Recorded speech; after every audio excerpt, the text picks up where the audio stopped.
Good afternoon, everyone. Um, I'm very happy to be introducing our fourth and final session for the second day of city debates, and our second keynote speaker with Professor Rachel Weber. So the session is titled "No Future: Banking on Future Land Values During Uncertain Times," which will be presented by Professor Rachel Weber. Professor Rachel Weber, just briefly before the discussants will be introducing her fully, is a professor in the Urban Planning and Policy Department at the University of Illinois at Chicago. I'll keep it to this, but keep the full. Okay, continue the full. Okay, so Professor Rachel Weber is a professor in the Urban Planning and Policy Department at the University of Illinois at Chicago, where she researches topics in urban economics, development, real estate, and public finance. She is the co-editor of the Oxford Handbook of Urban Planning, a compilation of 40 essays by leading urban scholars. Her book, From Boom to Bubble, How Finance Built the New Chicago, University of Chicago Press, won the Best Book Award from the Urban Affairs Association. She is the author of over 45 peer-reviewed journal articles, as well as numerous book chapters and reports. She has served as an advisor to planning agencies, political candidates, and community organizations on issues related to financial incentives, property taxes, and neighborhood change. She was appointed to then presidential candidate Barack Obama's Urban Policy Committee and by Chicago Mayor Rahm Emanuel to the Tax Increment Financing Reform Task Force. Two professors will be discussing the presentation, and I will introduce them by alphabetical order. Professor Camillo Buono is full professor in urban design and critical theory at the Bartlett Development Planning Unit, DPU, and full professor in architecture and urban design at the Politecnico di Torino, Italy. He is a co-director of the UCL Urban Laboratory. Camillo's research has centered on the interfaces between critical theory, radical philosophy, and urban design processes. He is working on a series of interconnected research projects in Latin America, Southeast Asia, and the Middle East on urban infrastructures, habitability, urban informality, and displacement. He is the author of The Ethics of Potential Urbanism, Critical Encounters Between Giorgio Agamben and Architecture, and with Cristina Bianchetti of Lifelines, Politics, Ethics, and the Effective Economy of Inhabiting, among others, published works. Alongside Professor Camillo, we have Professor Nada Mumtaz, who is an associate professor in the Department for the Study of Religion and in the Near and Middle Eastern Civilizations at the University of Toronto. After a Bachelor of Architecture at the American University of Beirut, she received her PhD in Cultural Anthropology from the Graduate Center of the City University of New York. Her research stands at the intersection of the anthropology of Islam, Islamic legal studies, studies of capitalism, and urban studies, and spans the 19th and 21st centuries in the Levant, with a focus on Beirut, Lebanon. Her book, God's Property, Islam, Charity, and the Modern State, was published in 2021. Her latest article, Gucci and the Waqf, Inalienability in Post-War Reconstruction in Beirut, is coming out, or has it come out already? You told me yesterday. In the issue of American Anthropologist. I just want to say that for the past month, we have been reading very extensively Professor Rachel Weber's work and really enjoyed it. So I'm sure you're going to find this an eye-opening and really interesting keynote. The floor is yours. Thank you. Thank you, Abir, and thank you to Mona and the Beirut Urban Lab and to Enrique and to all of you for being here. It's been a long day and you're still here. That says something. I've had just such a wonderful time in Beirut so far. I've been able to do two of my favorite things. One is just sort of wandering the streets and getting to think deeply about a new city, especially one as storied as Beirut. And the second thing I like to do is talk about value capture, right? So let's do it. So yes, again, sort of thank you for staying with this. So I will kind of go quickly in the beginning because I feel like, we're past the midway point in our workshop where I think you're all experts in value capture. So I don't really need to get too into the weeds when I talk about the mechanics.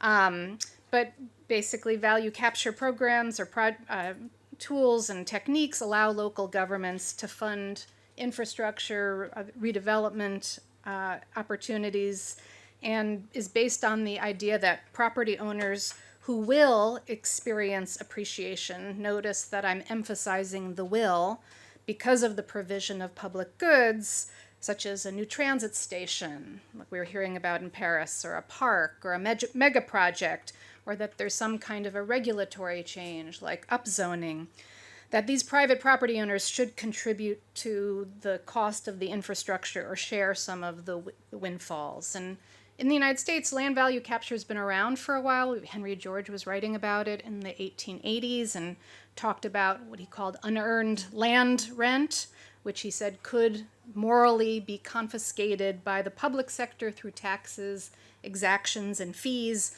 It was unearned in a sense that when a local government, let's say, builds a park next to your house, the appreciation you experience is not due to your own labor or expenditure, but rather to your good fortune of being located near that park. One of the earliest value capture projects in the United States was, you probably don't recognize it because this building doesn't exist anymore, but Grand Central Terminal in New York City in the 1870s. The area just north of the old terminal was where the city of New York required the private railroad company, the New York Central Railroad, to sink its tracks below grade because so many people were being hit by the trains.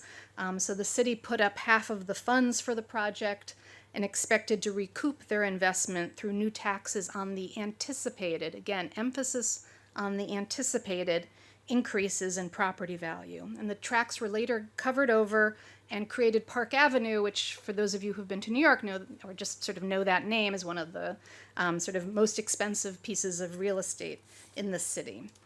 So, but whether land value capture tames or restrains the growth machine, which is the provocative question that our organizers have posed to us, I think is dependent on many factors. And I, for many years, argued that value capture is a tool. I used to say tool or technique, kind of like a hammer.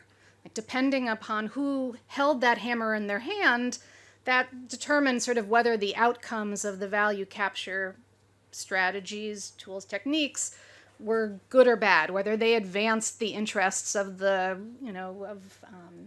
of private speculators or of this growth machine, the sort of structural speculators, some, kind of assemblage of the capitalist state, private developers, financiers, sort of all the different sort of components of the growth machine. But sort of whether or not, sort of what kind of regime, what kind of growth machine was wielding that tool that would influence sort of what the outcomes would be. So, for example, in the hands of a participatory, redistributed value, state, the value capture strategies could be used to claw back some of the profits of property owners and redirect them toward public goods needed not just to support and sustain growth, but to redistribute it to potentially to the unpropertied. The hope would be that there would be less incentive for rampant land speculation, and that might even cause rents and property values to deflate or stabilize, and that would allow the public sector to purchase land and develop more public uses and collective spaces. And that sometimes sort of you hear progressive administrations talking about value capture as a kind of backdoor way to make the property tax a little bit more progressive. And the fact that it is invisible or less sort of familiar to people means that it's sort of easier to sort of push these strategies through. rather than to go to the voters and ask them if they want to pay more in property taxes. And conversely, in more neoliberal regimes, we would expect value capture to be a vehicle through which the entrepreneurial state would make its privatized global city aspirations a reality. That value capture can be used to privilege growth and deepen relations with private property owners, developers, and financiers, all without, at least potentially, all without having to raise tax rates. It also allows the state to manage its real estate portfolio to maximize private returns, in the process downplaying the social value of land. So for many years, I was thinking about value capture, again, as a tool that changed, and whose sort of outcomes should be evaluated based on sort of who was using that tool. But I've been reconsidering this idea of a tool, and I'll tell you a little why. I mean, after 20 years of studying tax increment financing, which is a value capture technique that is used very commonly in the United States, some people say it's the most common economic development or redevelopment financing tool in the United States. Watching, in particular, the city where I live, Chicago, wield this tool, and I will note that Chicago has 140 of these separate TIF districts that cover about 1/3 of the entire city, and also about 12% of the total value of the city of Chicago. After observing this tool and technique being used in Chicago through successive mayors, from the most progressive mayor, Harold Washington, the first African-American mayor in the city of Chicago, was the one who put this in place in 1984, up through our current mayor, Lori Lightfoot, not seeing a whole lot of evolution or change in terms of the way this tool was used by these very different kinds of administrations. And then also watching specific projects, and I'm going to talk today about one particular project, a project called Lincoln Yards. It was a formerly industrial area, a lot of scrap yards, metal manufacturers, leather tanneries, which are very polluting. It's along the Chicago River. After watching this project also, not changed that dramatically between the period right before the COVID-19 pandemic and in the aftermath. So seeing this sort of remarkable consistency between mayoral regimes, between kind of different kinds of growth machines, and also in sort of different times of sort of normal uncertainty to, a major public health crisis. Like I say, I'm beginning to rethink this idea that TIF is just this kind of politically neutral tool that changes depending upon who's using it or when it is being used. And so I'm beginning to think that, in fact, that this tool is exerting an awful lot of power on the regimes themselves. That the sort of long-standing reliance on this particular value capture tool technique in Chicago has, in fact, reconfigured state power through provisions that obligate the city to manage risk on behalf of private investors. City planning activities like zoning and land use have been reconstituted as financial activities and are used to produce and sustain the circulation of value from land and infrastructure to bondholders and to private developers, often at the expense of the unpropertied, or at those who are dependent on values, at least, not increasing at the rate that they have in recent years. So I argue that this tool, in fact, has sort of a speculative core. It has a speculative foundation to it, that it depends on expectancy and future thinking, as I've said. There's lots of wills and anticipating, and then requires appreciative increases in property values. So there's a speculative sort of imperative to this tool that in the process reshapes the public sector's ideas of space and time and its identity vis-a-vis capital.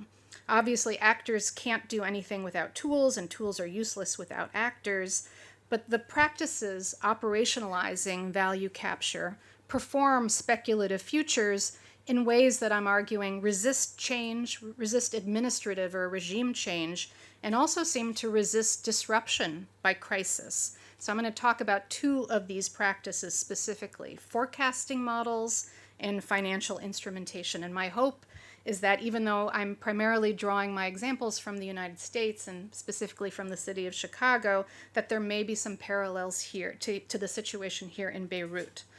So I look forward to hearing whether or not these ideas resonate. Okay, so value, right? We've talked a lot about that value in the last day and a half, right? In order for states to capture,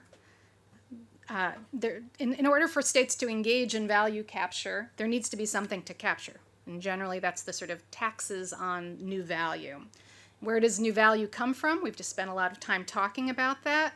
Whether or not value is something intrinsic to property that everyone can know and see, which is what this Zillow platform allows you to do. I don't know how popular platforms like this are in the Middle East, but I know apparently it's become a very popular pastime to just spend your evening looking at, what your house is worth and what your neighbor's house is worth, which is what you can see on these platforms. So, some people think that value is sort of intrinsic to a particular property.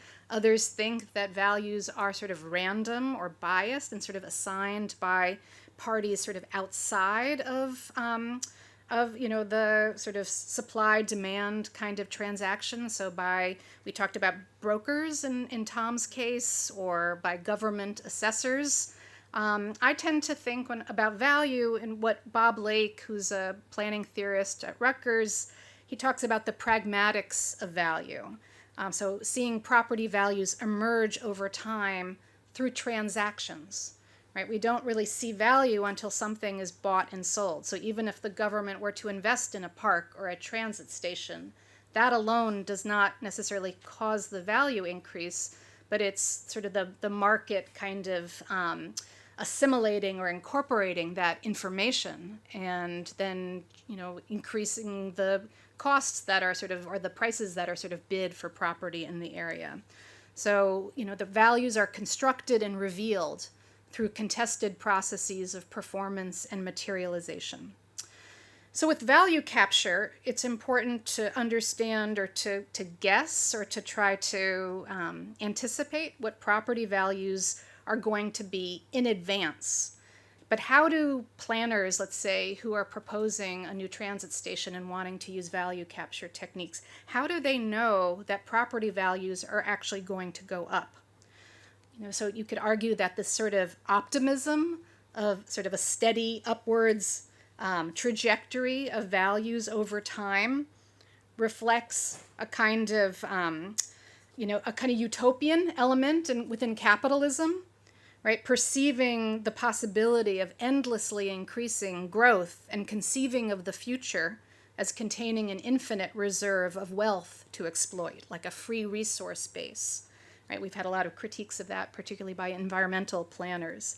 So there's sort of the optimism of finance, the optimism of the capitalist state, you could say, is sort of at the root of this expectation that you just see. And these models or these kinds of images are very common when people start talking about value capture. I like to talk about them in terms of like the pizza slice. I don't know, I'm from New York originally, so that's what pizza slices look like, that kind of triangle in the middle, that little orange piece. That sort of pizza slice is sort of a ubiquitous image when people talk about value, but it contains a lot of assumptions. Number one is that values are going to go up steadily, right? Not even up and down, but they're just going to go up. So this is one of the first sort of temporal puzzles that value capture techniques present. So the parties to value capture must compare estimates of property values today with property values in the future in order to calculate this wedge, this pizza slice, what we call the increment or the incremental increase in values. And there has to be some agreement that property values are going to grow by, sort of X amount during this particular time frame. What's the basis of this expectation of other than just sort of optimism, or how do practitioners actually sort of calculate that amount? They don't have crystal balls, or they don't go to talk to an oracle Like, at Delphi, they do something, they consult something much more mundane. Whoops, yeah. Excel, right? Excel spreadsheets, right? These are your standard sort of financial feasibility, project appraisal, viability models that estimate rates of appreciation. They discount future cash flows from a prospective, redevelopment project or from a prospective infrastructure project, and they compare that to the future to present day costs and sort of the budget for what a new park or a new transit station might cost. So models like these have become a lot easier to use with the advent of personal computers, financial calculators, and spreadsheet software. And today they're just sort of ubiquitous and so simple to use, sort of different scenarios that people don't even sort of think that they have any kind of role or that they play any kind of role in this whole process. So they may seem very mundane, but I argue in my attempt to sort of reconcile sort of more kind of constructivist ideas about knowledge practices with the more sort of material political economy, I argue that these models are actually very important for several reasons. One is that they give form to the future. They give form to the future. They reify this, these ambiguous concepts of value. So spreadsheet models transform what looks like an impossible exercise to predict future values, given the infinite number of things that could happen, contingencies in the future, and the infinite numbers of alternative proposals for one piece of vacant land, into a simple copy-paste like task. Along with other devices, renderings, plans, these spreadsheet models begin to break down the uncertainty that lingers into a more limited range of possible scenario that are more or less feasible. And they allow municipal planners and private partners to feel like they are seeing the future, or they're knowing the future, at least numerically or statistically. And in doing so, the models themselves help to render the future actionable. The models are also important points of reference that enroll different stakeholders in the negotiation processes around value capture, because inevitably these processes are all negotiations. It's very rare that just one developer or a planner gets to sort of enact, their own personal vision. For any of you practitioners who have worked on these projects, you know that it's a complex and complicated set of negotiations. And oftentimes those models and the assumptions in the models are places to start. Right, you sort of in the United States, it's often development consultants, so third parties, not the state, not the developer, but consultants who are kind of intermediaries that go between the public sector and the private sector, who are the ones to develop these models and populate those models with important assumptions, like how quickly will values likely go up. So one of the important roles that these development consultants play is they sort of share information between the public and private side. They feed their clients. They work for a developer one day, they work for the city the next day, and they're providing them with information that are sort of helping to kind of reconcile these very different images about the future into certain kinds of key assumptions. I think that this very sort of social process of value construction via these intermediaries is important in that it reinforces the idea that value is highly social, highly self-referential, as opposed to being sort of intrinsic to an asset. So I'll give you an example. I mentioned this project in Chicago. So this is a project that sort of got started in 2016 when a local developer named Sterling Bay purchased 56 acres of industrially zoned land along the Chicago River. And this is about a mile and a half, just north and west of the Loop, which is the CBD in Chicago. It's the Central Business District, the downtown.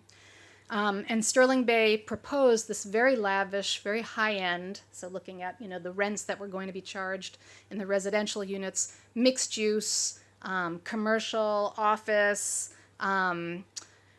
retail, residential, entertainment. You see the yellow water taxis that are going to sort of ply their trade along the Chicago River, and a whole other topic about sort of how this plan is intending to sort of activate the river as a source of sort of kind of infrastructural value and aesthetic value and financial value as opposed to ecological value, getting back to sort of Richard's talk this morning. But when the developer sought to turn this area, transform it from this industrial area on the left to this high-end, very high-density mixed-use project on the right, it contacted a development, and this is a development consultant to identify the boundaries of the area, and they did so very strategically, taking into account the vacant land that would likely increase the quickest in value.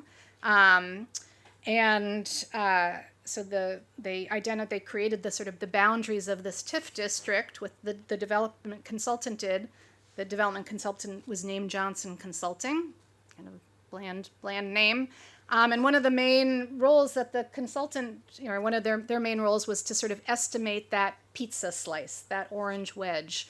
So they did their sort of empirical research, which you can do in the present, which is sort of adding up all the values of the parcels of land in that district. And they said that in this sort of the base year, that the area was going to be designated as this TIF district, was about $87 million. That was the value of the land.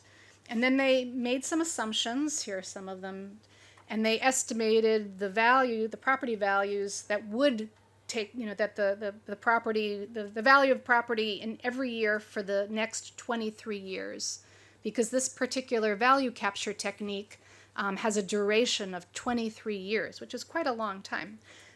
So every year from this sort of year of designation, how much would the values grow by? And said that in the last year of this TIF district's existence, the property values there would be $2.5 billion. So, a difference of almost $2.4 billion. That's a lot of money. Now, we can debate the accuracy of these numbers and their assumptions, but in many ways, that's kind of beside the point. I mean, the role of these consultants and their spreadsheet Excel revenue models is to conjure the possibility of these price differentials in the face of the uncertain. What do they do with that? What happens to those? Why are those numbers so important? And this brings me to a second point about, or a second temporal puzzle with value capture. So even assuming that values are going to go up steadily, and the taxes on them will only trickle in over time, right? So if you're a developer or the planner, you need money today. You need to start construction. You need to start, digging land and pouring that foundation today, but the money is only going to come in over time. Finance to the rescue, right? So financial instruments are what allows you to take that estimate of future value increase and turn that into money today. That will allow the city and its developer partners to build out infrastructure and develop space so that hopefully property values will likely increase in the future. This temporal puzzle, so this finance is essentially, these are financial instruments essentially reconcile the lumpiness in cash flows, the time horizons that are not necessarily aligned in order to use value capture for infrastructure finance. But it also introduces risk into the picture. So despite the assurances of these spreadsheet models, the actual values and the taxes created by them could be very different than those projected. So these kinds of projects always run the risk of not being able to attract the tenants that you want, or not being able to attract other developers to the area. So there's always the risk that values are not going to go up as expected. And if that happens, then somebody's going to end up sort of holding the bag or sort of paying the difference. So financial instrumentation, what do I mean by that? Bonds, debt instruments, other kinds of promissory obligations. These instruments collateralize the future. They collateralize future tax revenues. They act as collateral for borrowing so that the proceeds of that borrowing, like getting a loan, can be used today. So it's very rare to see, and I'd be interested, to see land value capture techniques, particularly of this scale, particularly those that finance infrastructure, being used without the assistance of financial markets in some capacity. So in the case of Lincoln Yards, for example, the consultant hired by the developer estimated that wedge, that little orange pizza, that value difference. And that was also sort of assuming that certain infrastructure would be added, that the area would be upzoned to allow for other non-industrial uses, to allow for mixed uses. And then they kind of turned that $2.4 billion increment, that rent gap, into roughly $1.2 billion in subsidy, in monies that could be used today. So they used that money, to do infrastructure investments. So they built out bridges, and they built 3 new bridges and multiple roadways and river walls and an extension of this sort of elevated park, which is Chicago's answer to the High Line. And then they gave the other half of this $1.2 billion to the developer, to Sterling Bay, basically to cover their financing costs. So with TIF, some people argue that it's not really a true value capture tool because the state is distributing, remember that's the sort of third phase of the value capture process, distributing some of that increment back to the private property owner, when we think of value capture as the public sector holding on to it all and doing things with it. And TIF, it's a kind of combination. So some of the money goes to help the developer, in some ways to compensate them for being the first person on the dance floor or taking those risks. And then some of those monies are used for infrastructure. But the instrument that allowed them to do that are called notes. They're basically sort of short-term bonds, and it's a complicated structure, and you're going to be very happy that I'm not going to go into detail about it. But the city basically issues these notes, which are kind of like IOUs. It gives them to the master developer, in this case Sterling Bay. The developer monetizes them. It tries to sell them to a bank or to financial markets, and in doing so, it gets the money today. It's essentially like the bank writing a check for that amount today. Now, there's also interest, of course, and various kinds of fees involved in this process. So the amount of property taxes that are being used to fund this, you have to sort of add in those additional costs, the sort of cost of debt. So it's a little bit of complicated process. But the state is basically putting up the future values or taxes on the future value of property as repayment for cash in the present. And when you say debt, all the sort of progressive planner types are like, oh, this is horrible. This is, you're bringing financiers, bondholders sort of into the picture. They're now a kind of stakeholder in these deals. But in many ways, it's hard to build these things without debt, right? The proceeds allow cities to build public facilities, to meet the demands of residents, while also transferring the responsibility of paying for new infrastructure to future generations. However, the modalities of the state, through which the state collects funds and issues its own debt, also, like I said, sort of brings bondholders in, and often sort of transfers upwards, redirects tax revenues to the sort of extra local owners of finance, instead of toward, let's say, operating expenses that are necessary to staff the infrastructure, or to staff services or maintain the infrastructure. So investors and bondholders are sort of brought into these arrangements, and property values have to be used to sort of satisfy them as well. It puts pressure on cities to orient their spending priorities toward capital and to real estate projects, which have the greatest propensity of increasing values that will then make those bondholders happy. So new development is likely to affect property values in ways that, say, programming like workforce development, cannot necessarily do that. So in many ways, we have to remember that TIF is not just a tool, but that TIF is also a way of envisioning the future. And TIF is also an instrument that it also instruments the future. And together, the relationship between the sort of models and the instruments can create this kind of positive feedback loop. So the forecasting models, those mundane Excel models, allow future values to be visualized so that the spreads between present and future can be appropriated as financial instruments. So, thank you very much. We'll be taking this, right? The models sort of estimate what that increase is going to be, and then that becomes the basis for these financial instruments. So in giving form to future value and enrolling both the sort of debt and growth machines, value capture models and instruments help to perform and capture the value differential.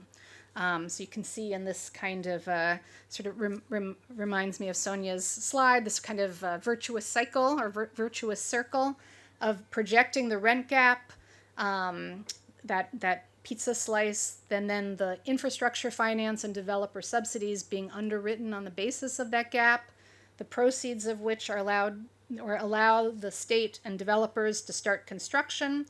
And then importantly, that construction sort of signals to the market, to other property investors, other speculators, that this is an area, that this is a zone that is a good place to park one's money in. It's sort of a green light. And every time another property purchaser, anytime an investor buys property in this area or nearby, it becomes a comparable from the perspective of appraisal or assessment, and therefore affects the values of other property in the area. So in this way, property values appreciate as a result of the sort of iterative feedback of speculators acting on comparable hunches at roughly the same time.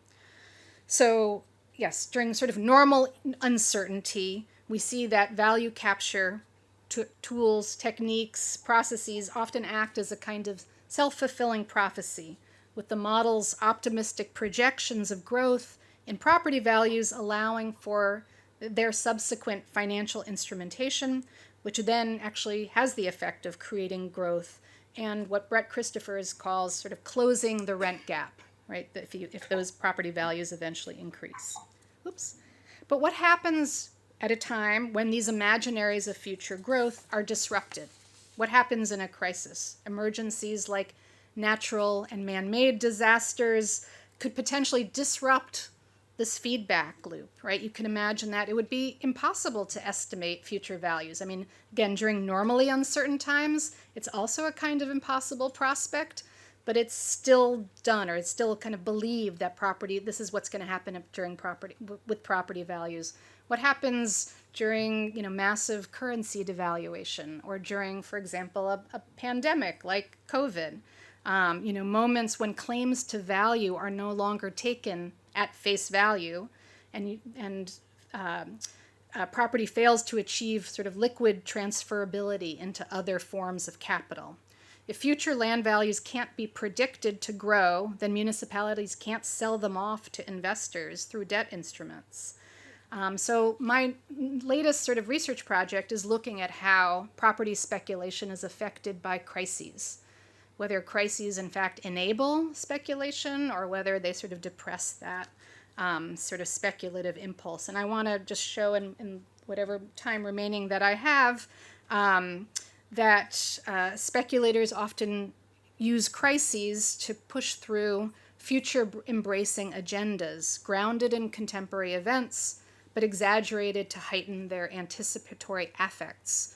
Because of land value capture's dependence on speculation, these schemes have been able to not just survive the pandemic, and I'm mostly drawing from the US experience, but also to thrive, albeit on somewhat shaky ground. So I don't think I have to remind you of the pandemic, but, and in fact, we're like 3 years, almost to the day, from when the United States basically shut down. It was like March 13th, 2020. So 3 years ago, the 6 million people died in a 2-year period. Not to move too quickly to real estate from that kind of a statement, but the real estate industry was also in crisis, at least in that actually second, third, and fourth quarter of 2020. There were literally no transactions of commercial real estate. It was like everything just kind of froze. And because there were no transactions, investors didn't know what the true value of their property was. So I've been doing interviews with, small scale land flippers, but mostly with kind of global real estate investors who make a lot of money off of large-scale project, both development and sort of buying and selling of real estate. And I would ask them to sort of show me their models. How were they envisioning the future, both before and after the pandemic? So here's a quote from one of my interview subjects who worked at a pension advisory fund, and basically saying that, our models were useless. We didn't know what the value of anything was. Sounding a little bit like Beirut, right? How do we know, right? We didn't know, the data we were getting, we didn't believe, particularly in high rent places. But at the same time, he says, he's a he. I'm giving away some of his identity. A big surprise there, working in finance. But he said we were afraid of going too negative because we didn't know how this pandemic was going to play out. So again, this kind of like propensity to be for finance to be optimistic. Then a couple of things happened. We begin to see some of the big real estate companies, JLL, Jones Lang LaSalle, and big investment firms and funds, Goldman Sachs, JP Morgan, coming out with predictions. This is as early as the end of March 2020.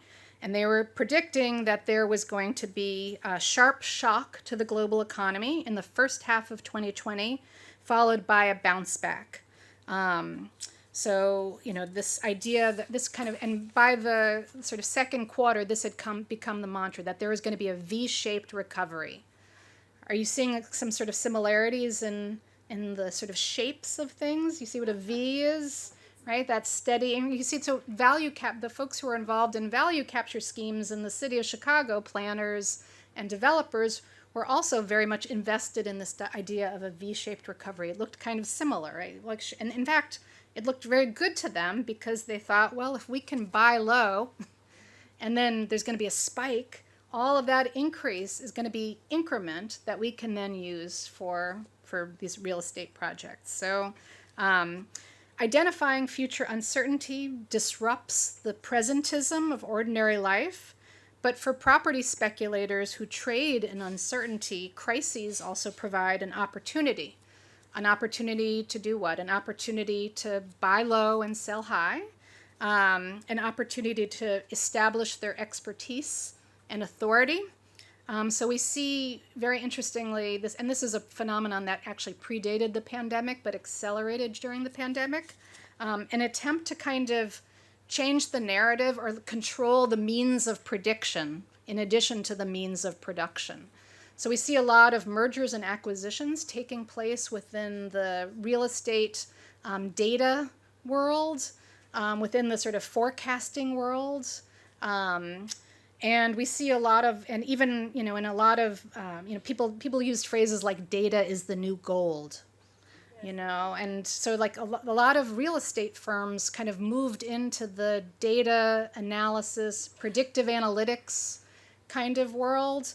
The forecasting world starting to sort of sell their services as forecasters, as fortune tellers, essentially, sort of seeing in the future. They saw the connection between real estate prices, appreciation, and this ability, like I say, to control the narrative of the future. So we see a lot of sort of consolidation within this industry. And at the local level, we see even with Sterling Bay is the one who hired the consultant that said values are going to go up by this amount. You would think that in a value capture kind of a situation or scheme, you'd want the public sector verifying or validating that. So that was a little controversial in the city of Chicago, but there was nothing illegal about what they did. So the developer hiring the forecaster, the consultant that said that values are going to go up by this amount.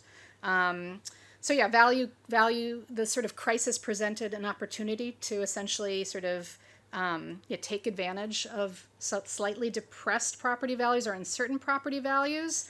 And we see a lot of other developers and property investors purchasing property in the same area as this value capture technique within the value capture zone, the TIF district.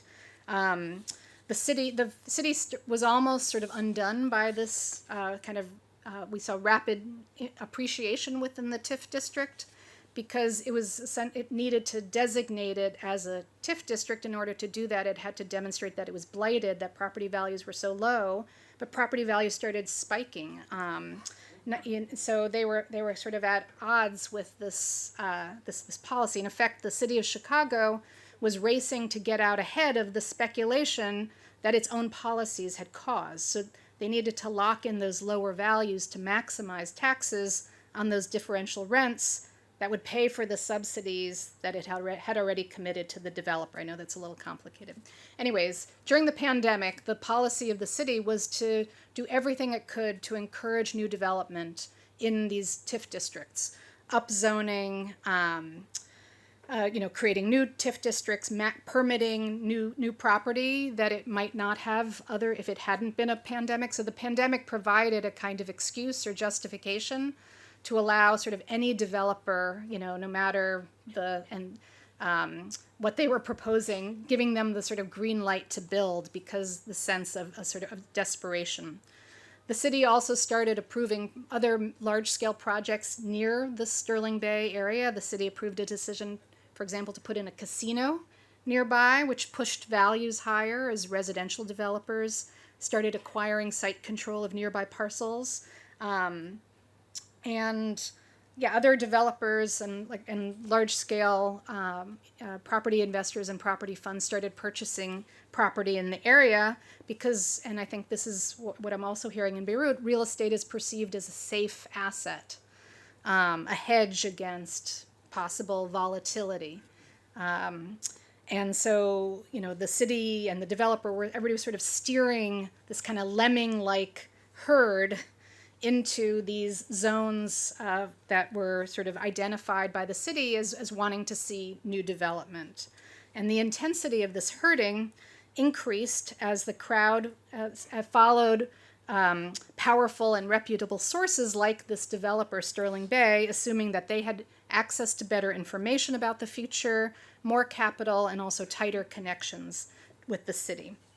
And this allowed the developer who owned the majority of land in this district to begin juicing its values, meaning that it started selling very strategically certain properties that it owned for very high prices. These were some of the highest prices per square foot in the city of Chicago during the pandemic. So not only was the developer able to sort of extract these speculative gains, but the city of Chicago, now a kind of co-speculator with the developer, was able to maximize the difference in property tax revenues so it could deliver on its contractual obligations for the project infrastructure and financing expenses. So we're tracking values in this district and seeing them spike. Not all areas were as successful as attracting developments. And also another thing that seems to happen during crises is that there's a kind of triaging effect. Certain building types, certain areas become hot while others kind of fall rapidly out of favor. In the case of the pandemic, industrial uses actually sort of came back in fashion, particularly warehouses and fulfillment centers, apartments, anything having to do with the life sciences, because if there's a pandemic, any use that has in any way a kind of medical valence was suddenly very popular. And we see that the first project to break ground in this district was in fact a life sciences building, a biotech incubator. Speculative, of course. They still do not have any tenants. Oops. But that was the first large-scale development in the area, which was supposed to kind of symbolize that this area of heavy industry had transformed into a high-tech, higher-value property. It was sort of a property tax district. This is the first project to be built. And then sort of pouring fuel on the fire, the federal government also got involved in sort of propping up property values by pouring a lot of money into the economy. In 1 month, between March 9th and March 23rd of 2020, the U.S. government spent 3 times as much money than it did during the entire Great Recession of 2007-2008. So developers like Sterling Bay were able to borrow at sub-zero interest rates. And as a result, property values in the United States rose by almost 100% between 2020 and 2020 and the end of 2021. This is without inflation. So I just wanted to point out, and then I'll wrap things up, that speculators and growth machine doesn't necessarily dread crises or fear uncertainty. Instead, they want just enough turbulence to keep markets unbalanced, and that can create opportunities that they can then profitably exploit.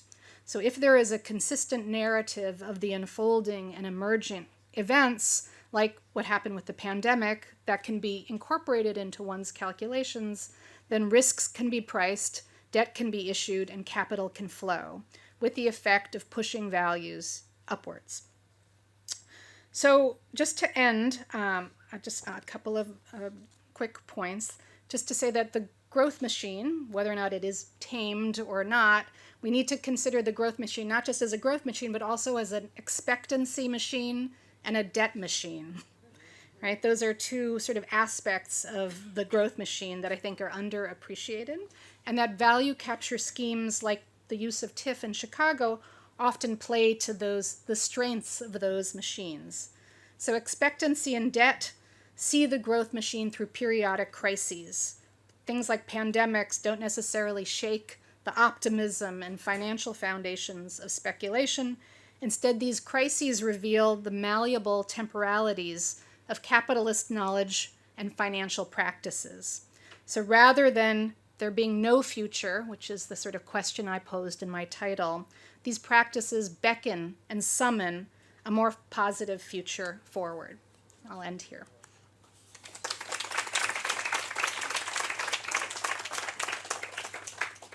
Thank you. Okay. Thank you very much. Now, the usual, I go first, you go first. I think we need to start thanking Rachel for the beautiful talk. I don't know how much time we have, but I want to say few things, absolutely random. So, in random, I mean literally random, because my energy is going a little down. I didn't know anything about land value. So thank you very much for the reflections, and thank you very much for the days that we had. Yes, optimism, fantastic idea. Market is optimism, the future is there. Sure, we're gonna get one. I have one problem with the identification of futures as only one. And so were the others futures. And I think that it's super interesting to see the possibility of taming, refusing, reducing, adapting to the growth machine. But the questions still remain that the possibility to think the future is unevenly distributed among actors or citizens, without unfolding too much on the notion of citizenship. So in a way, who has the possibility to think the future, and actually if the future is only one, where we are.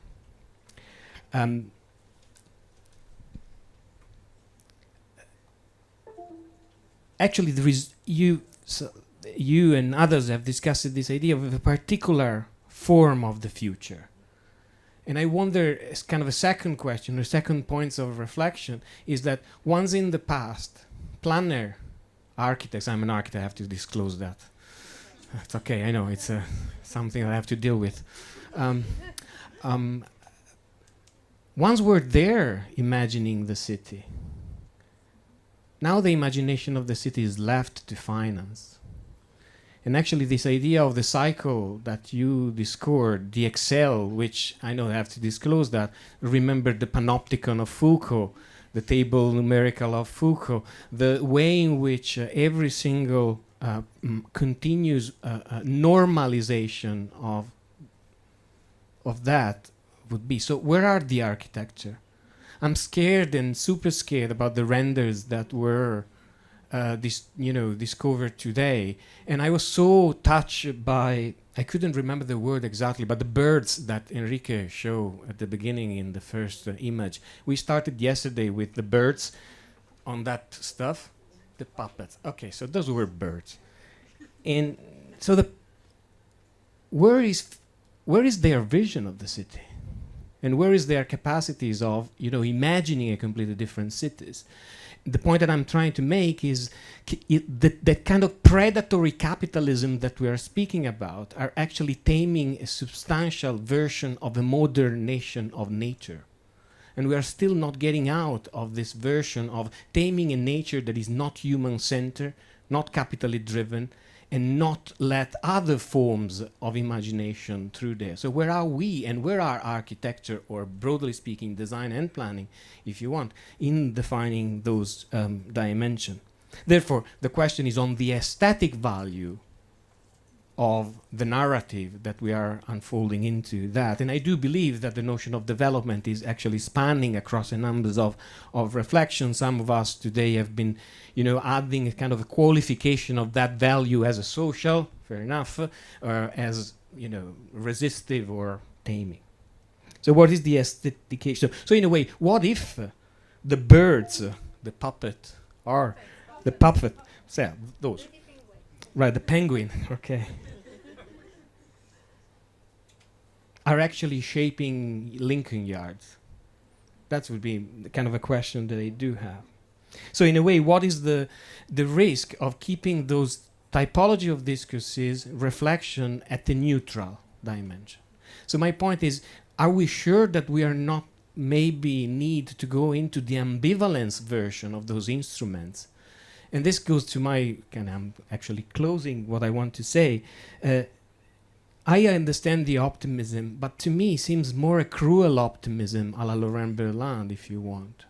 And the cruel optimisms of the financial systems and the mode of the value is that if they are used with its own ambivalence of resisting their completely capitalization, we are actually having the possibility, as we want, to tame, to reduce, to making a social justice around that, but not leaving completely out of the system. And actually the cruel optimism to me remain a substantial form and formulation of what is in reality this kind of sticky attachment to something that we want, but in reality we can get out of that. The second consideration that I want to do is in relation to the kind of a contradictory terror that the world is phasing about, which I don't have actually the intellectual instruments to do, but Benjamin Kernel was actually saying that we have two fears, two terror at the moment.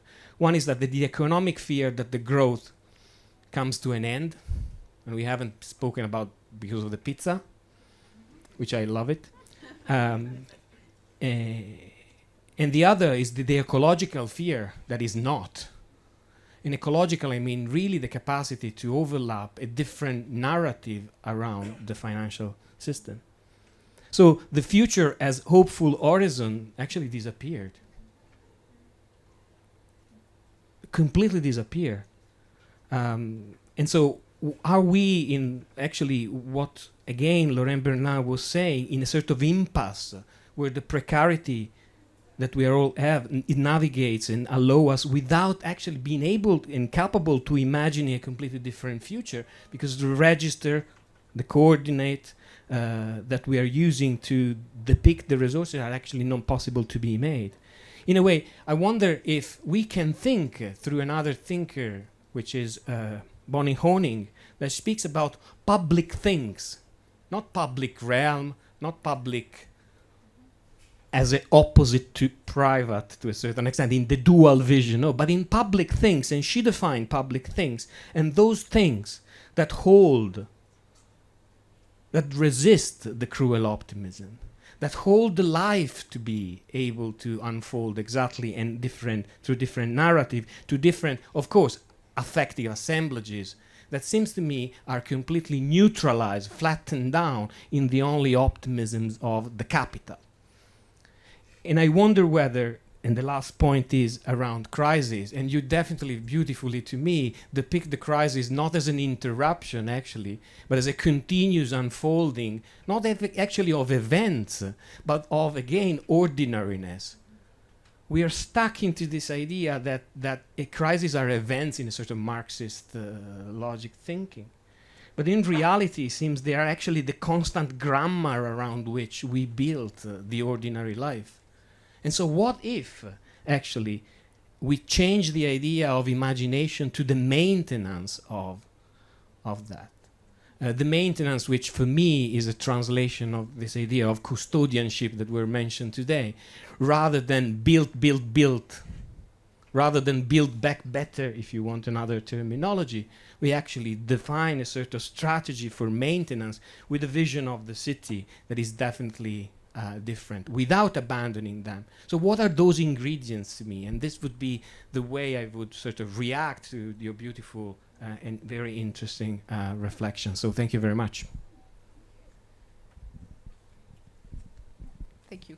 It's going to be hard to follow on this. So, well, I'd like to first thank Muna and the department for having me here. It's very exciting, and Professor Weber for this invigorating and very, very rich talk. So I think there's a lot to talk about, but I'll just highlight a few things. But I want to first say that I really appreciate the intervention about land value capture and the way you shed light on the dark side, perhaps, of this tool, and that the argument that this is not a neutral tool, and that there's baked into it the assumption about future profits that encourages the state and cities to be party to speculation.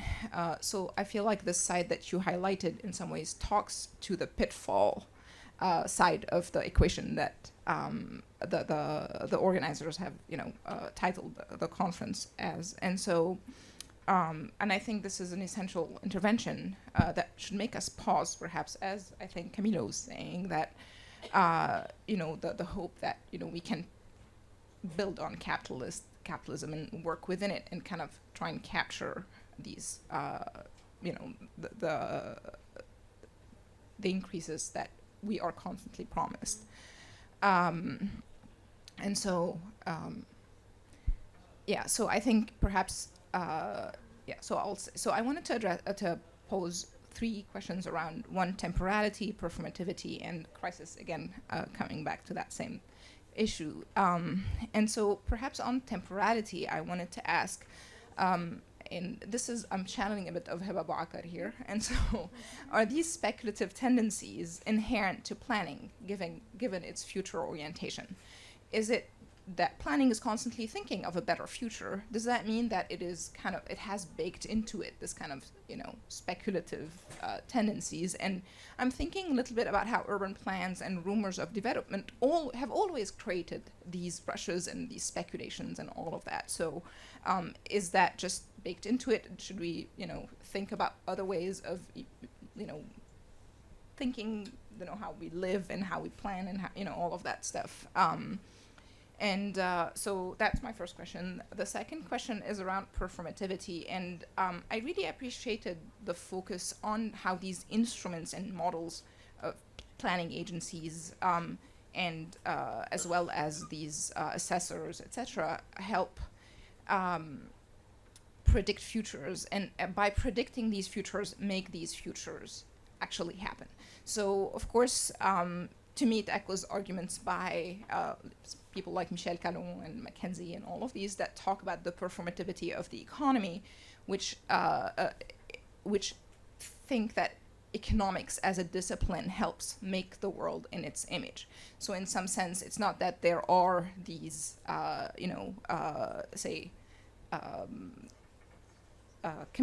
so we don't necessarily have, no, it's gone. It's okay.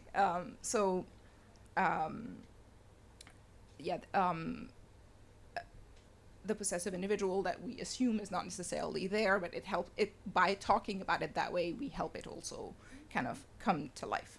And so I was wondering if that, even though we're bringing agency of these particular economists into making the world and not putting all the labor on capital or these like abstract categories, are we still giving too much agency still to these brokers or to these models and not thinking about the frictions that are created in their attempt to remake the world in their image?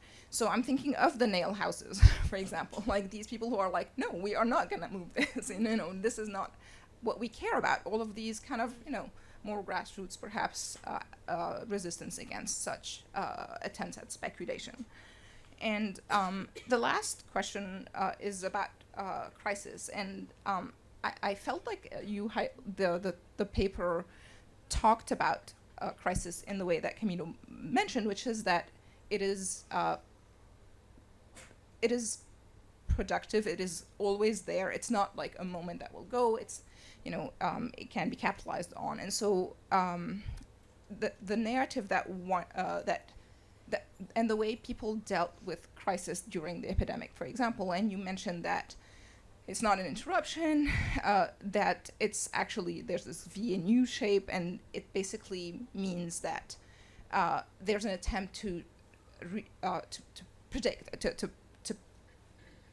a certain image of what is happening that will basically, in some way, tame the crisis, perhaps, or put it to our own use. And so in some ways, this project was not affected by the crisis, is what you tell us.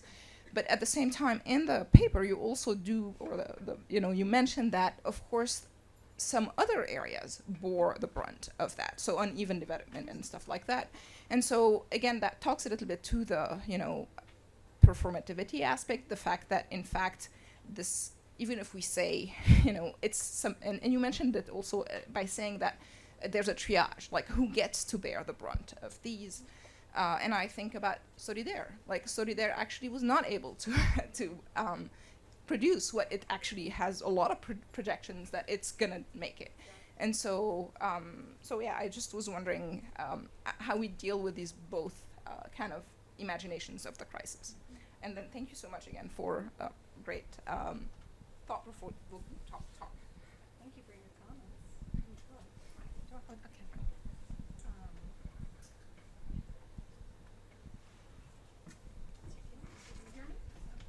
Okay. Here, now you can hear me.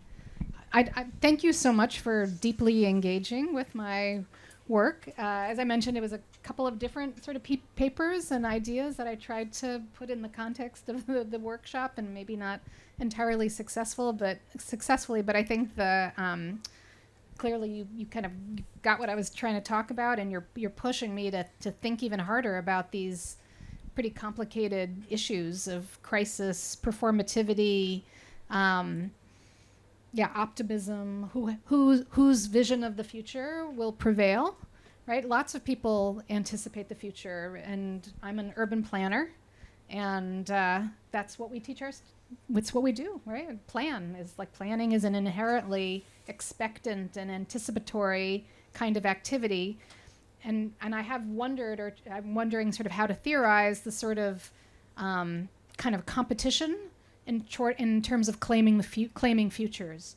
Why don't we see more sort of well-meaning planners' visions of the future enacted, and I see more of sort of the sort of financial visions of futures? And I think it's partly the kind of sort of what has happened to the state, whether it's been hollowed out or it has the capacity to vision and imagine, and they hire all kinds of good architectural firms to come up with beautiful renderings of what the future will look like, or what this master plan will look like.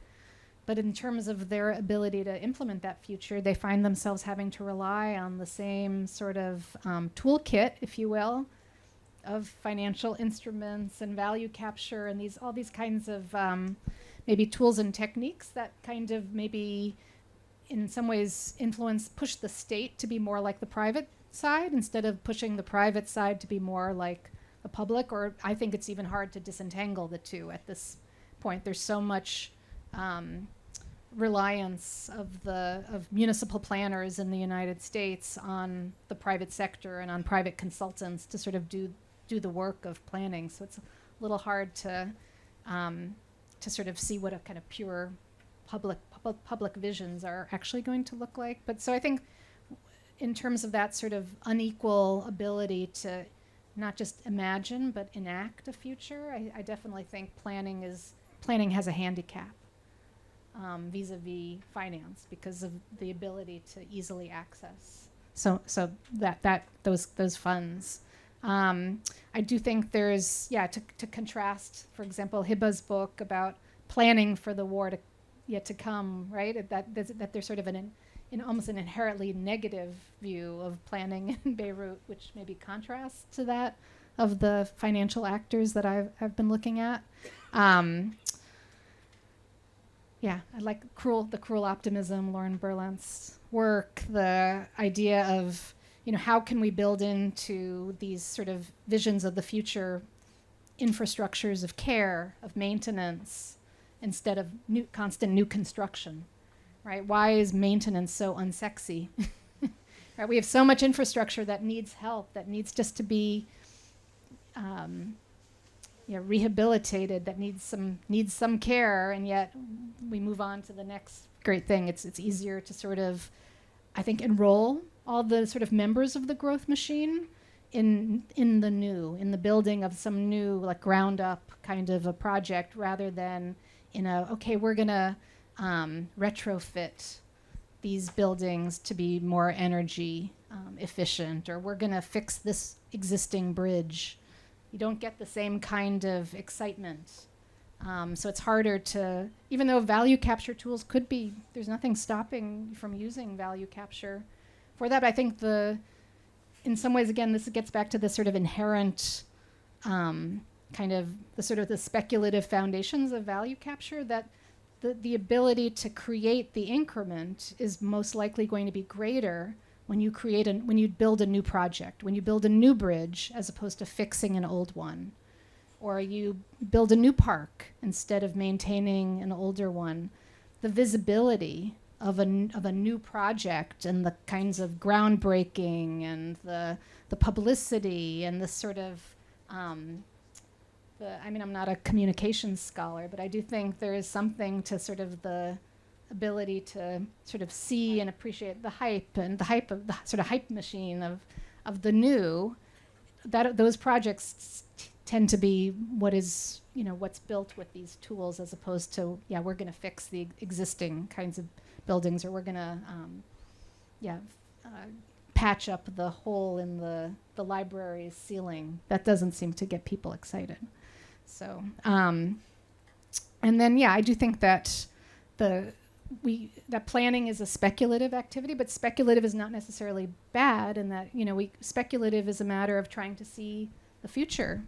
And so I do think, but it's this sort of trying to understand through very sort of concrete examples whether or not planners, developers, bondholders sort of hold power in those negotiations. I think that's in those sort of moments of practice, I see sort of whose visions tend to win out. And I don't want to just sort of end on this lack of no hope sort of a note, but I do think it's often it's even though planners may have some regulatory control and regulatory power and in those instances, and the ability to permit or not permit, that they often end up capitulating to the power of developers and finance. So, thank you so much for the presentation.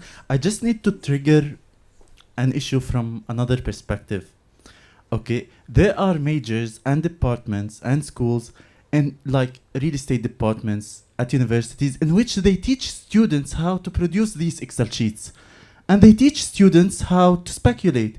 And actually, you mentioned like real estate developers, you mentioned consulting firms, but what about academia? And here there is like a huge contradictions. From one side, we have schools in which they teach social justice, like AUB here, and another school from another department teaches students how to speculate. So how can we solve this dilemma? Thank you.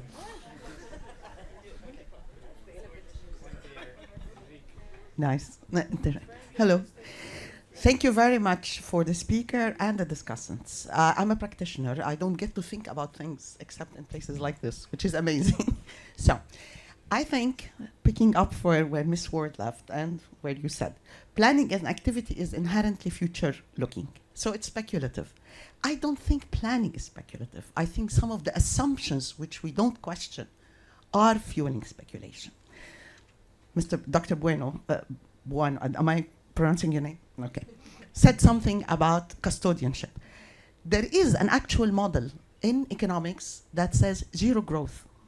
That's the zero growth model. It's called the equilibrium model. And it is a capitalist model. I'd love to battle capitalism, but until we get there, there are a few steps. You can probably push the no growth or equilibrium model. Because in this part of the world, we conflate growth with development. And the donors are the biggest culprits. They come, they give money, we develop something, or they call it development, it's actually growth. And the goal is to grow enough so that we can pay back the debts. So if we flip the table, and Dr. Momtaz talked about that, stop the speculation and talk about an equilibrium model. It is a capitalist model. It's a school of thought. And can we revisit some of the land value capture tools with that in mind? And what would that change? Thank you.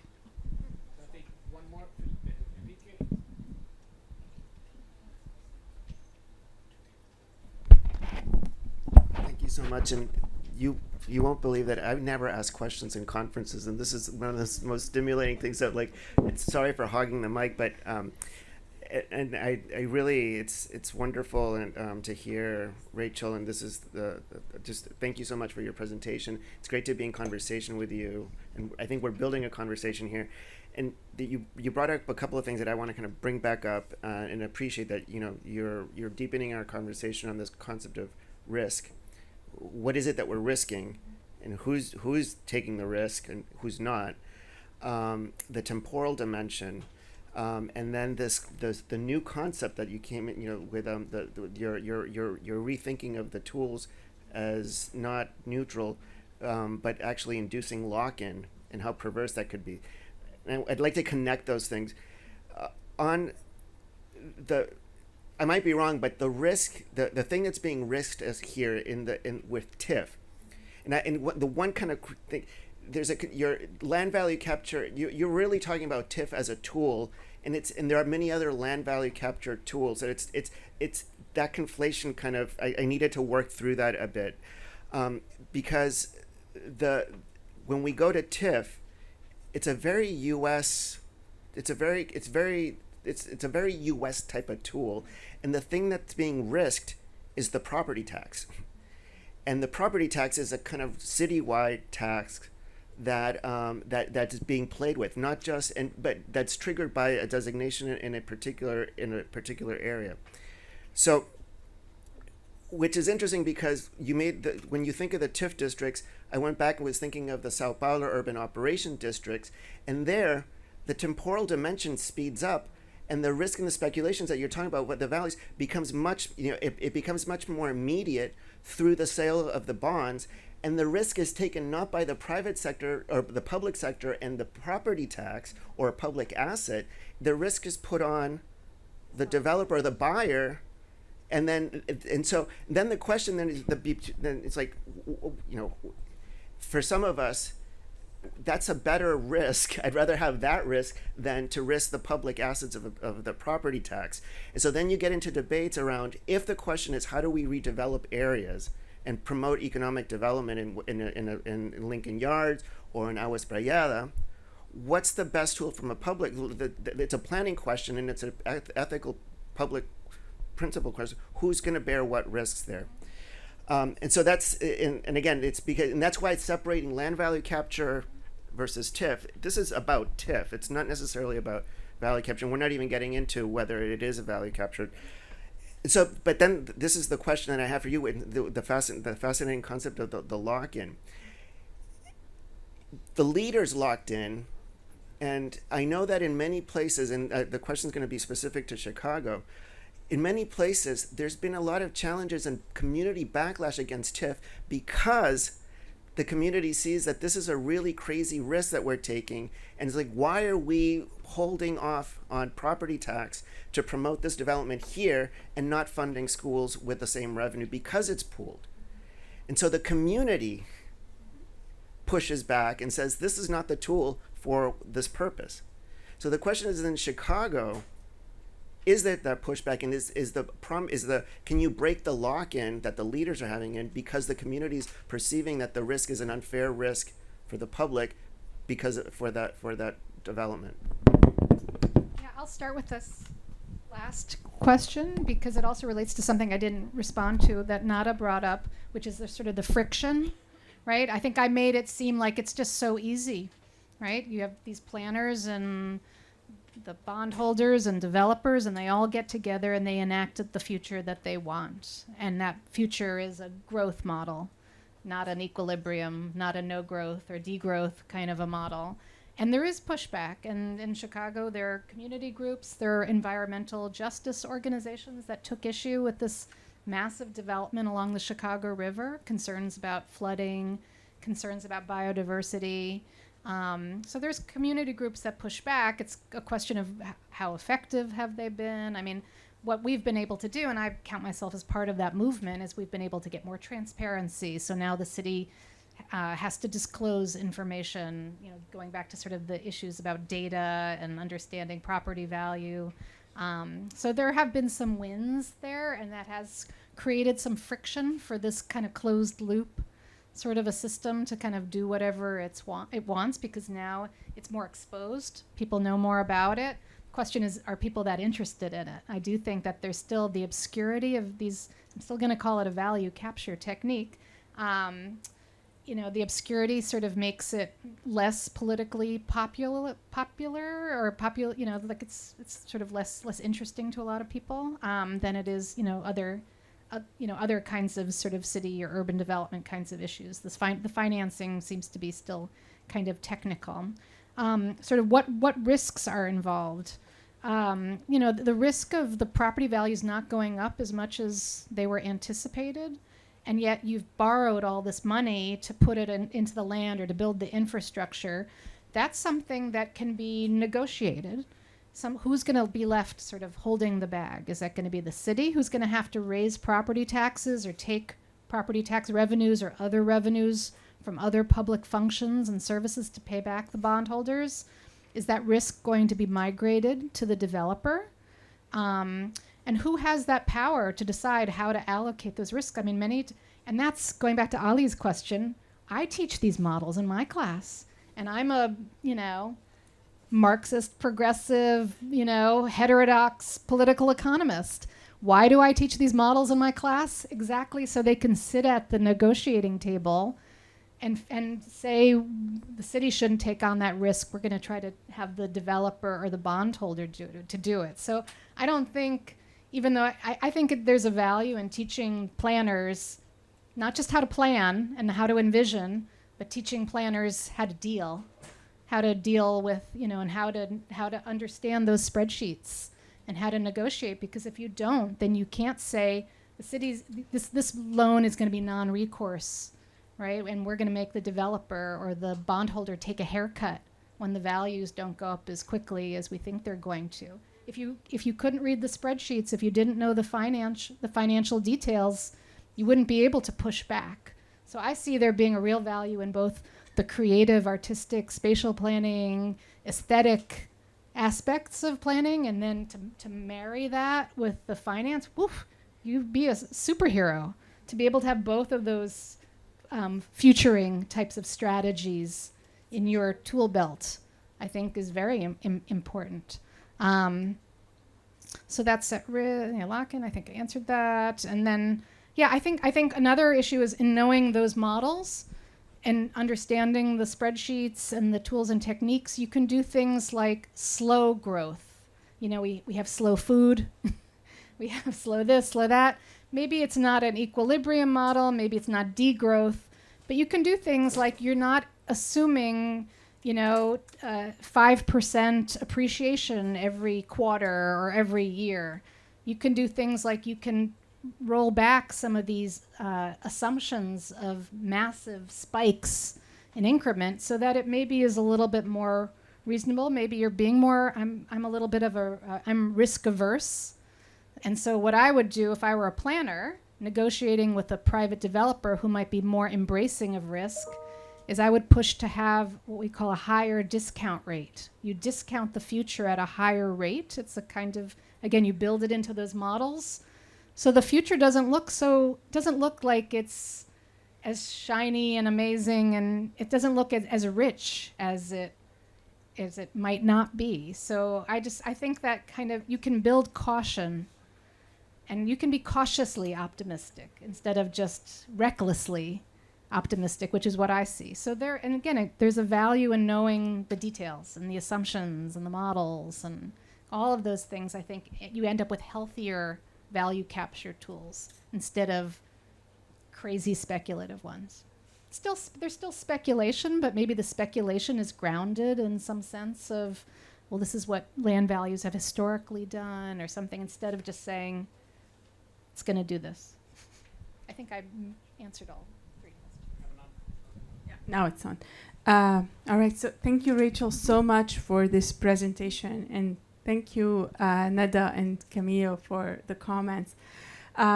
Just thinking again out loud about the title of the conference, right? And the Taming the Growth Machine, and bringing back that idea of land value capture. I think that the really incredibly hard question to answer is, can we tame the growth machine in a capitalist world? And I think that question that you raised, Nada, is the million-dollar question. And if we look back a little bit at what happened with planning theory and planners in the 1970s, with the mainstreaming of Marxist thinking, a lot of aspiration and hope for complete transformation of the way planning is happening, but we lost the grounds. In the meantime, finance took over the city. And I think in many ways, when you say, Camillo, that where are the planners? I think we are way, way, way behind. There are forces that are shaping the city, and the infrastructures that are in place, particularly in the United States, I think when we're hearing you, are so prone to being taken over and facilitating finance, the whole new institutional revolution. And it's you're there. It's an infrastructure that can let finance head way beyond you. I think in our particular context, it's way more brutal. It's way more in your face. So if you look at the post-war reconstruction of Beirut's historic core that Nada has studied better than anyone else, it's a private real estate company that get handed over the entire properties of everyone, with the claim that that will have a great spillover effect on the future of the city. And the great spillover effect we all lived is the land values went up, and no one could afford to live anymore in the city, and the city was emptied out, as we tried to show this morning. And the ultimate consequence is that no one captured anything except the few guys who are now sitting in Switzerland and skiing while we're trying to pay for the pieces of everything that happened in the last 30 years. So, I ask myself in that context, when we think about capturing back some of this value, it is putting back in the realm of the possibilities a different line between the public and the private, and more weight to the public. So I think is this going to tame our growth machine? I don't know. Is this a way of at least performatively being able to imagine some kind of taming? I don't know. It's a provocation too, but I think it puts in the realm of the possibility something that's, and people who are from here, correct me if I'm being very capitalist and playing the game, but it seems to me that it puts in the realm of the possibility a different balance between the public and the private that is needed in the conversation. I fully agree, tools are never just on their own, right? They do set you in things. And I think it's the tools of French planners of the 1960s that basically were implemented à la Libanaise in the 1990s that made us do what we want. So they had a DNA that we also sort of adapted. Yeah, so just again, it's thoughts out loud in reflection, and really thanking all three of you for fantastic insights.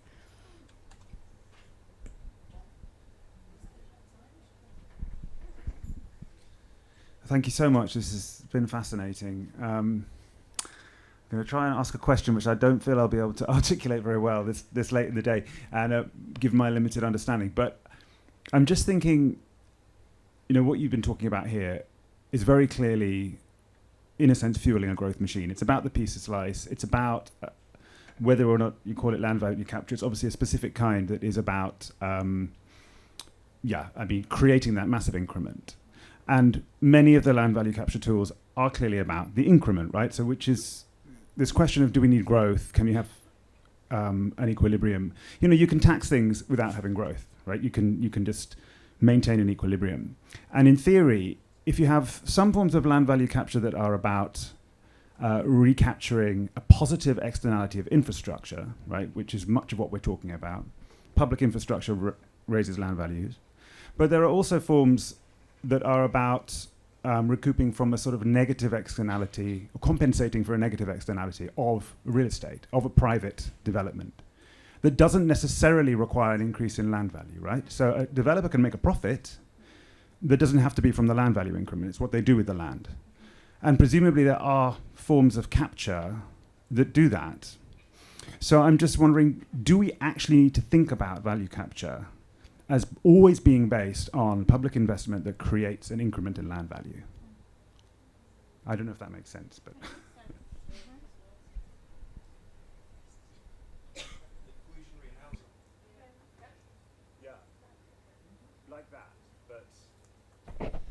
we do talk about land capture as always being about an increment in land value, so I'm just trying to reconcile this. And the inclusionary housing often doesn't work, but it'll be, yeah. That's another conversation. Yes, thank you very much for the presentation and discussion. It's a very rich panel. I'm also very new to all this discussion, so apologies if this is on the side of things. But we've been talking since, I think, yesterday about the state, and Jad Tabet made a remark about like what's the state with all that. And you made, Dr. Weber, very interesting comments on how the state is an enabler of private firms or corporations that advance their private real estate interests, which we're very familiar with here, and that hollowing out of that state.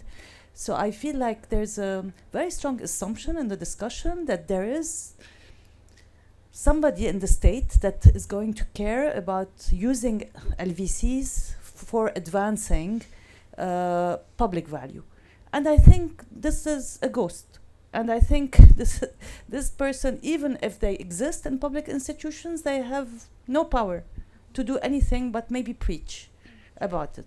So I feel that from what I've heard today and what we've ended up presenting is that LVC has become an instrument, if we don't want to say a tool, that is very, very perverse. Maybe its intentions were to advance and give back something to the public, but in practice, it's a very good instrument that is being I don't know if we can say co-opted or leveraged by private planners, firms, real estate developers, what have you, but people who are advancing the growth machine, predatory capitalism in context of authoritarian states. We saw it very clearly in context where the state is not democratic, where there are no, but I mean, everywhere the state has become much more a facilitator. We know this.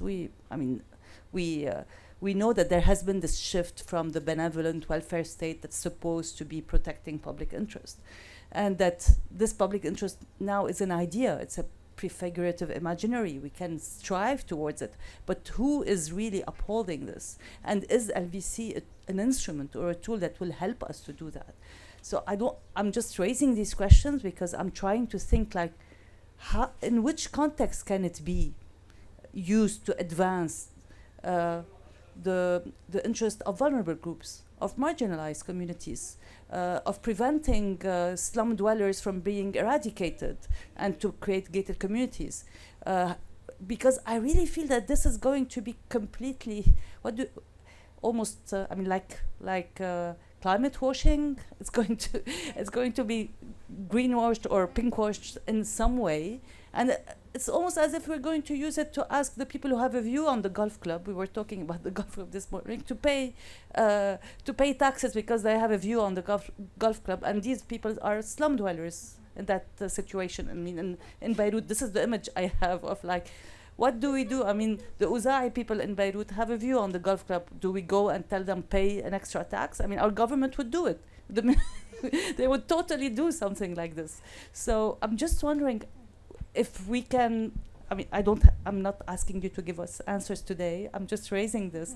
But Dr. Silva mentioned yesterday about situations where it's not taken up by state. And I think Petra this morning was saying, can we imagine that this is a tool that would be used by people who are not in power? And I think this issue of power and if this is a tool that can be a tool of radical planning, insurgent planning, I would love to hear that. Yeah, I doubt that it can be a tool of insurgent and radical planning, but I think it could probably be a tool of progressive planning or more incremental reforms to our existing capitalist state. For example, in Chicago and in other cities, they use this tax increment financing and other forms of value capture to build affordable housing. And the issue is that to pay for that affordable housing, you often need to create more growth so that you can pay, so it's like my colleague Laura Wolf-Powers put it nicely, like value capture seems to embody the idea that that the state needs to build more to take less, that you can kind of hitch your wagon to this sort of the growth machine in order to get some very good, to get the libraries and these infrastructures of care and to get the repair of the bridges and to get affordable housing. So I don't, so it's a compromise, right? And it's a negotiated tool. So yeah, I don't see the tool necessarily leading us to a more radical future, but I do think there's value in staying with it and sort of seeing if it can be shaped for these sort of smaller wins, right? So the tool is not going to transform these systems necessarily, even if they're particularly because there is, I think, built into not just TIF, but to other value capture tools, whether it's the sale of air rights, there is the expectation that there's going to be growth, right? So it's not a degrowth or an equilibrium or it's not, so in that sense, it's also not going to be radical. But do we really expect these kinds of tools, techniques, instruments to lead us in that direction, right? We need something much bigger, much bigger sort of framework, and more ambitious kinds of goals. I do think there's a role, even if you can't imagine, if we're having a hard time imagining what the state is and who in the state is going to be the advocate for these kinds of tools, I will say, I do think that's part of the challenge that organizations like the Lincoln Institute deal with, in that they are, trying to find those people, those. I think Mona once you used the term when we had a Zoom called the local heroes, the sort of individuals that are embedded in these institutions that are really trying to do a good job, genuinely trying to do a good, and they're fighting bigger battles, and we know them, we know their names, we know who those people are, whether it's just trying to create a better registry for land and taxation, or they're on a mission to do something. And so I've even in the city of Chicago, I've found those people that really want to do good with this particular tool. So maybe our role as academics and advocates is to find those people and to support them. That's a very reformist perspective, right? That's not a radical. It's finding those people who are embedded in the state and helping to sort of amplify their work and, get them the resources they need to sort of do the good work. Tom's question, I'm kind of scratching my head. Is there sort of a way to not to have value capture without growth? Is it still value capture then? Is it when you're talking about trying to sort of tax negative externalities, or maybe even just sort of the positive spillovers? Is a spillover from something, right? So isn't that still growth, or is it just so other value capture techniques that might change the zoning, there's still an expectation that some stuff's going to be built. And again, not all growth is bad. And particularly, we may be talking about, in certain contexts, there are communities that are desperate for growth. And I think even progressives would argue that growth in these particular neighborhoods would be a good thing. So, just because I was just thinking, you know, kind of thinking out loud, but clearly kind of value capture depends on some kind of value creation and some kind of growth. Does it necessarily depend on land value growth? It depends on the profit. So that's kind of what I'm...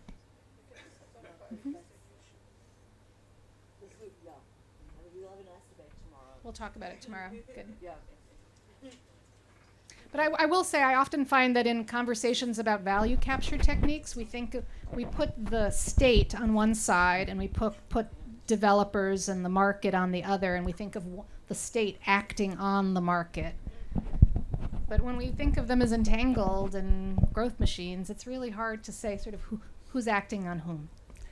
Can I say something very quick here in response to actually Tom?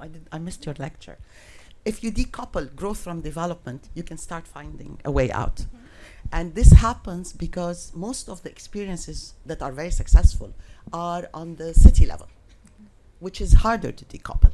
But on the national level, where we practice, where decisions are made centrally, they're not by the municipality, but really the central authority, you can, I think, decouple growth from development and use the proceeds in one part to support other parts, like education, for instance. This, I think, can happen because we talk on the national level. And so that's just why I don't like throwing the baby with the water. I mean, I think every tool has its usefulness, its range, as long as we tame it and do it in a way that will support the goals in the future. So if I suggest so that. maybe value capture at a different scale.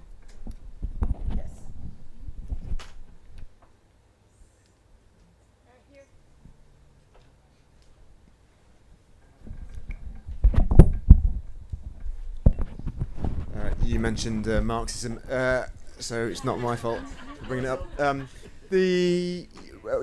the point about growth and scale, I think that is really important because it's actually about capital flows, not growth, and it's about taxation at the point of a capital flow through space. So I think there is the potential for land value capture in a non-growth context, but that wouldn't necessarily produce a good social outcome because it means degrowth somewhere else that may have a negative impact as well. So I think we need to be clear that it's capital flowing through the property that's the kind of point of taxation here. I think one thing we're seeing in terms of degrowth or land value capture in a context of there being, I guess, not associated with growth. Our point is that these moments of a dip, so we've seen that in economic recessions, we've seen it in COVID-19, these are points that are, as your presentation showed, they're opportunities for the private sector. And these are opportunities where you need to implement land value capture preparedness as the public sector in that moment. So you also need to move and start implementing the opportunities to then capture the increment when it comes, because the private sector has been opportunistic at a particular point. And it's a very difficult point to get across to a public sector that is in a crisis point, because they're saying, why would we think about this now? Yeah, and it's something that we're particularly struggling with in COVID-19. But that was kind of what we were pushing for at that point.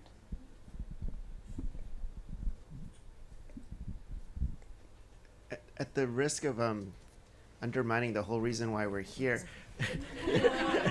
I think I'm hearing a lot of questions and a lot of interest on a bunch of other issues, and we're putting the weight and the pressure on this thing called land value capture, and kind of like what I was trying to say yesterday with land policy. We don't do land. We're not a land policy institute because we're fascinated with land policy and it's the end.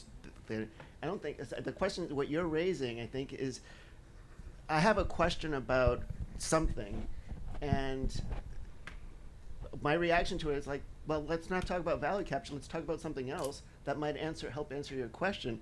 So it's not the answer to everything. It's like, what is the question, or what's the thing that is itching, is preoccupied?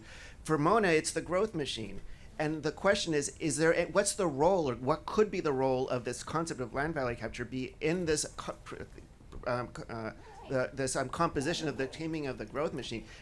We're trying to figure out the answer, and an answer might be, it's not land value capture, it's something else. And so I think, but like, we're all constantly like, what exactly is the end? And is this the means to it? And in many cases, with some of the issues that we're raising, it's not. It's absolutely not. I would agree. I would say that in some ways, and we, as planners and as local planners focused on land and property and municipalities, we often don't see that. I think one of the biggest issues is interest rates and capital controls and sort of the ways in which mostly national governments try to tame financial markets. I think we would see a lot of changes at the local level in terms of the amount of money streaming through the flows of capital. If those capital flows could just maybe not disappear, but they just get slowed down a little bit, so we don't see this rush and then the rush in and rush out, which is, I think, what we do see, particularly when interest rates are below 0%. And so I do think, if the question is how do we tame the growth machine, maybe value capture is not the answer, but it's an answer at a different scale of maybe macroeconomic policy that, as planners and architects, we don't feel like we have any expertise. We don't really understand that world, but I think that's so maybe we're trying to sort of solve the problem with the toolkit that we have, when there are much more effective tools at the provincial level, the national level, the global level, that we would see more direct kinds of changes. Yes, and with Claudia, I do think that there's something about that also during a crisis, and I think I made it seem like it's just so easy that during a crisis like the pandemic, the financial sector, the sort of development financial sector, state, the growth machine was so able to just sort of steamroll its agenda through. But I've also found it very inspiring to see how much other sort of radical thought and ideas have been percolating during this time when there's systems break down. And I know Mona's written about this, and others in Beirut, is when you have state failure, when you have crisis, you see these little green shoots, and you see more mutual aid, and you see more sort of collective thinking in a kind of non-state capacity. So there's also an opening for creative thinking, and so maybe it is a time to be either tweaking the tools we have, considering other tools, arguing and advocating for change at different scales. So yeah, I think the progressives should also take advantage of a crisis to rethink some of these sort of established norms and expectations. Should we wrap up? It's 7. Yes. I'm seeing a lot of hands, but I'm also seeing a lot of tired faces. Thank you everyone for being here. Thank you, Professor Weber, and thank you, Camilo. And thank you for City Debates, for making this happen. It's quite amazing, so thank you. For those of you who don't know, Nada and Camilo are like city debaters with experience who actually call and say, I want to be part of this. So I want to thank you for always reaching out and saying you want to be part of this. And Rachel, thank you so much for a fantastic lecture. Thank you, everyone, for staying here so long, and see you tomorrow morning at 9:30.